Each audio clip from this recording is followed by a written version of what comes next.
6:15 p.m. here in New York, December 4th, 2003. Nag-iisa ako sa bahay, kaya naisipan kong mag-voice step, whatever na maisip ko. Dahil sabi ni Oning, kailangan daw consistency ang short biography o short life history ng mami niya, si Loding Mata. Okay. Well, naisip ko, time for me to record my life and with my wife, Loding. So, as I am making this record, I hope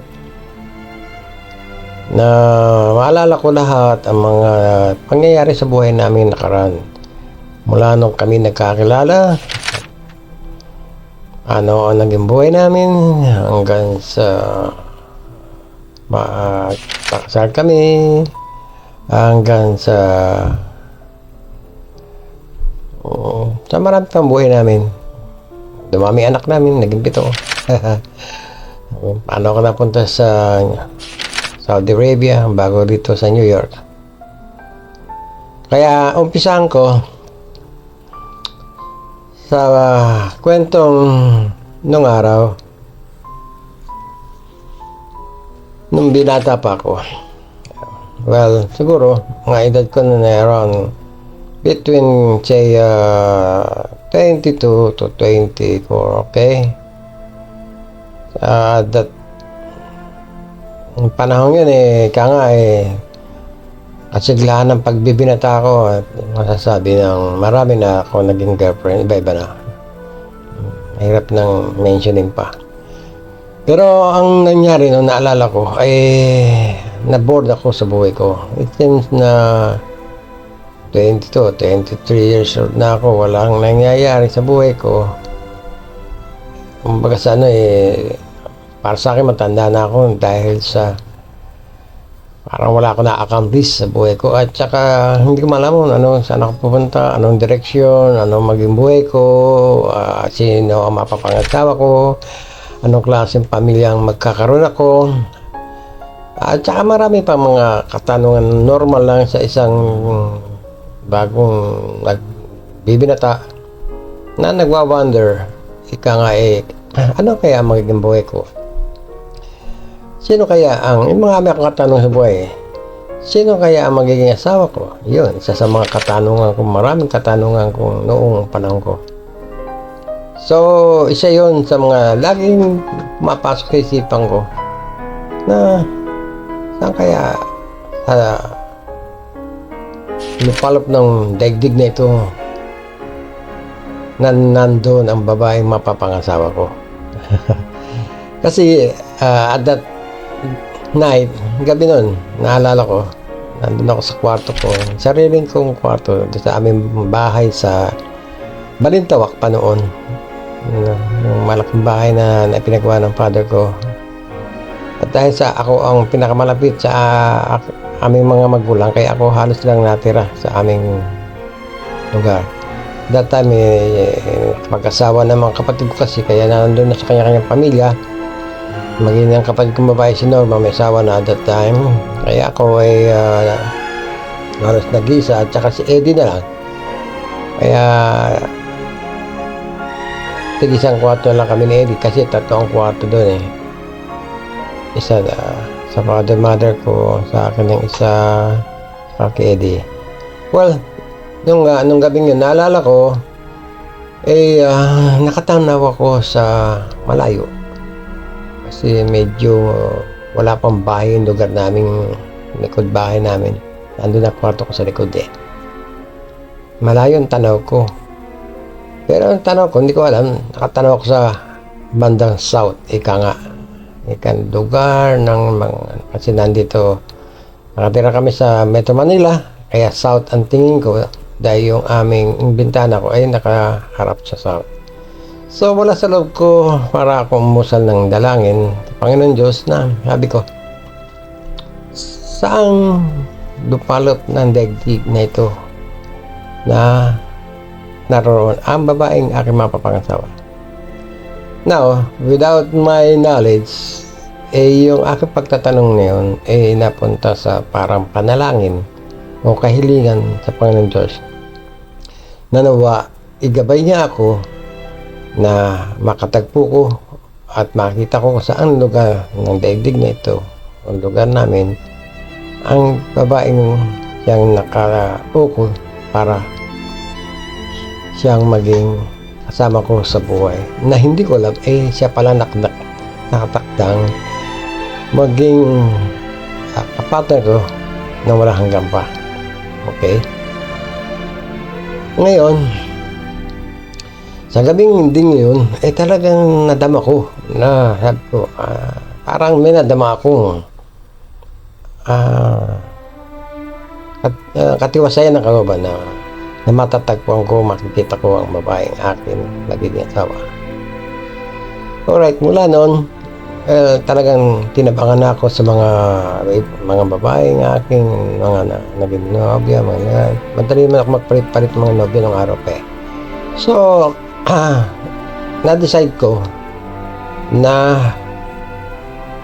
magpatuloy ako mag-aral dahil high school graduate lang ako noon. Kahit anong course sabi ko kukunin ko para lang malibang ko at maalaman ko kung saan ang daan na dapat kong tunguhin para sa buhay ko, to prepare myself nga. And then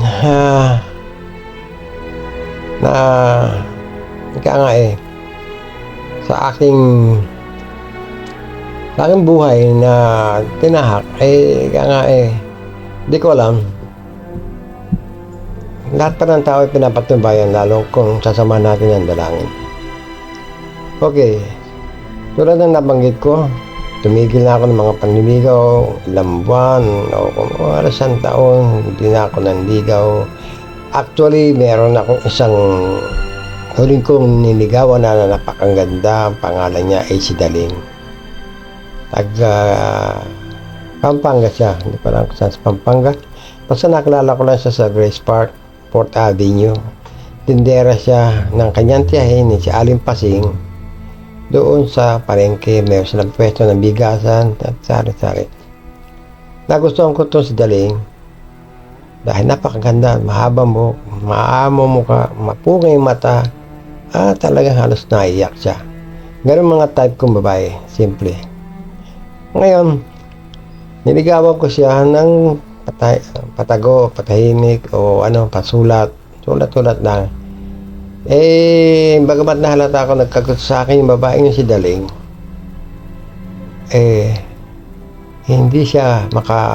hindi ako makipag-usap sa akin dahil napakamahiyain niya, dahil siya ay 16 years old lang at that time. So kundi 16 o 15 lang yata, dahil naalala ko, napangako kasi ako babalikan ko siya pagkaraan ng 3 taon na 18 years old na siya. Ganun nga naging istorya. 15 years old nga din yung si Daling. Alright, so ang nangyari nga noon, sinulat ako ng maraming sulat si Daling na hindi ba nakarating sa kanya ang karamihan. Kaya nag-decide na ako, sabi ko, gusto kong talagang mag-go straight, gawin ko nararapat. Tinipon ko lahat ng mga sulat niya, ang sulat ko sa kanya, at nilagay ko sa isang box, at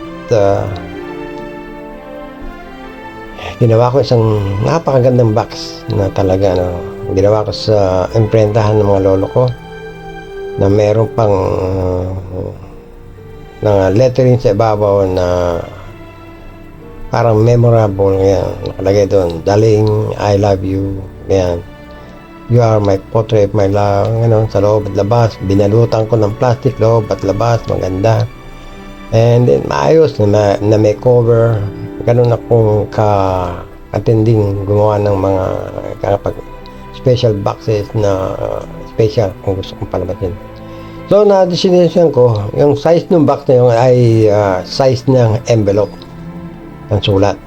Kaya lahat ng sulat ko, doon ko nilagay sa ano yun. Bago ko malimutan, doon sa loob ng box na yun, meron akong ginawa secret compartment na meron doon secret compartment na walang ibang makakatuklas kundi ako lang. Dahil pagka inalis mo yung box na yun, dumuhugutin sa ilalim. Kasi double box yung ginawa ko na hindi mahalata. Ngayon, pag hinatak mo yun, inangat mo, makikita mo merong box na maliit na box sa ilalim. Nandoon, kumuha ko ng sulat at meron akong iniwan na parang medalyon o kwintas na may palawit na medal na puso na locket type na pag binuksan mo, nandun ang litrato ko yata at saka ang pangalan ni nakalagay doon, Daling, I love you, ang gito. Ganun akong sentimiento or lover boy or whatever na ano may tatawag mo doon. Kaya naalala ko nga na ganun ang ginawa ko, nilagay ko nga yun sa secret compartment na may kasamang sulat na ang sinasabi doon sa sulat na yun ay pagkaraan ng 3 taon, itong sulat nito nagpapatibay na mahal kita at na aking tinutupad ang aking pangako na pagkaraan ng 3 taon ay babasahin mo ito o babasahin natin ito para mapatunayan ko sa mahal kita, ikaw ang babae kong pakasalan. Maraming ganun. So, marami pa doon na hindi ko kaya nang maalala. So, yun ay pangakong dapat kong tuparin sa bisita na kung ako'y babalik doon sa babaeng yun na si Daling. Well, yun nga, sa loob, sa box na yun, nilagay ko lahat ng mga sulat na hindi ko na ipadala sa kanya. Mga magagandang love letters, siguro around 30 to 50, something like that. Hindi ko naman tandaan. Na araw-araw, gabi-gabi, sinusulat ko yun. Na ang iba nakakarating sa kanya, yung iba hindi makarating sa kanya, iniipon ko, gawa naman akong sulat every night. Kasi nagbabantay ako ng tindahan ni Doris, doon nakapitbahay din ng tindahan ni Daling. Kaya every day nagkikita kami sa mita. Okay, so much for that. Ang importante, nangyari nga, kaya ako naikukwento ito si Daling, ito ang naging parang isang susi ng buhay ko para maunawaan ko ano nangyari sa buhay ko. Bakit hindi si Daling ang napangasawa ko? Right? Ubod ng ganda to si Daling. Napakaganda. Maputi ang balat, makinis na iyakin, mabintog ang kanyang pangatawan, hindi payat, hindi mataba. May bewang, hindi mataas, hindi panda. So, kulot ang buhok niya, mabang-maba. Kaya nga, anong nangyari? Nilagay ko nga lahat ng sulat sa loob ng box.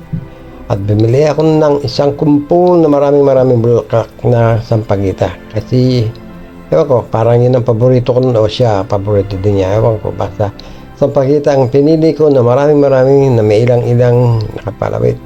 Nilalagay ko na sariwang bulaklak. Nilagay ko ng plastic at nilagay ko sa ibabaw yung bulaklak sa ibabaw ng sulat. Okay? Ngayon, ginawa ko, binalot ko yung box na yun at dinala ko sa post office at pinadala ko sa kanya, pinamil ko. Sa meseta, mula nung pinadala ko yung box na yun, hindi na ako nakipag-usap sa kanya. Dahil sabi ko, pangako ko sa tiyahin mo, hindi na kita kakusapin, gano'n. Kasi nakiusap ng tiyahin niya, bata pa raw yung kanyang pamangkin, ayaw niyang paligawan pa. Kaya, gano'n ang ginawa kong decision. Sabi ko, siguro man, after 3 years, 18 years old na siya, pwede ko na siyang ligawan ulit. At naging asawa ko siya. Right? Ako naman at that time, siguro ako 22 nga. So, ganyan. 21, I don't know. Probably. So, gano'n nangyari. Kaya, hindi na ako nanligaw. Isip na ako anong dapat kong gagawin.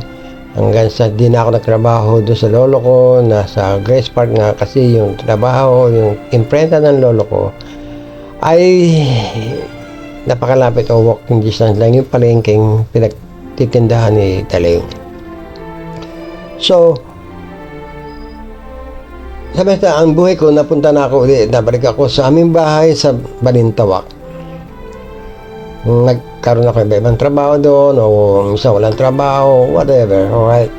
Pero dahil sa binata, nabobore, hindi malaman ang gagawin, sabi ko, pwede pa mag-aral na ako, pinag-aral mo ako ng mother ko, kahit na steno-typing lang.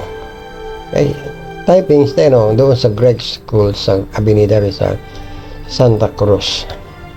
So, nag-enroll nga ako noon. Gano'n nangyari. And then, lumipas ang mga maraming, hindi ko alam, ilang taon na, isa o 2 taon. Masabihin, bago ako nakapag-aral, lumipas muna 1 taon na hindi ako nakapag-aral. Kung ano na naging buhay ko. Mula nung umalis, iniwanan ko na hindi na ako nakipagkita kay Daling. Umalis na ako sa Gaspar. So, probably after 2 years yun. Alright? So, at least 1 year na lang, 18 years old na si Daling noon. Sabi ko, 1 year na lang, pwede ko na makapagkita sa kanya. Pero wala pa nga nangyayari sa buhay ko. Kailangan ako maghanda, mag-prepare dahil gusto ko nga, pagka 18 na si Daling, babalikan ko, liligawan ko, at pagkakasalan ko, gusto ko na lumagay sa tahimik na may asawa. Pero ang nangyari, hindi ganun nga nangyari. Yun ang panibagong kabanata. Tingnan natin kung ano ang sumunod.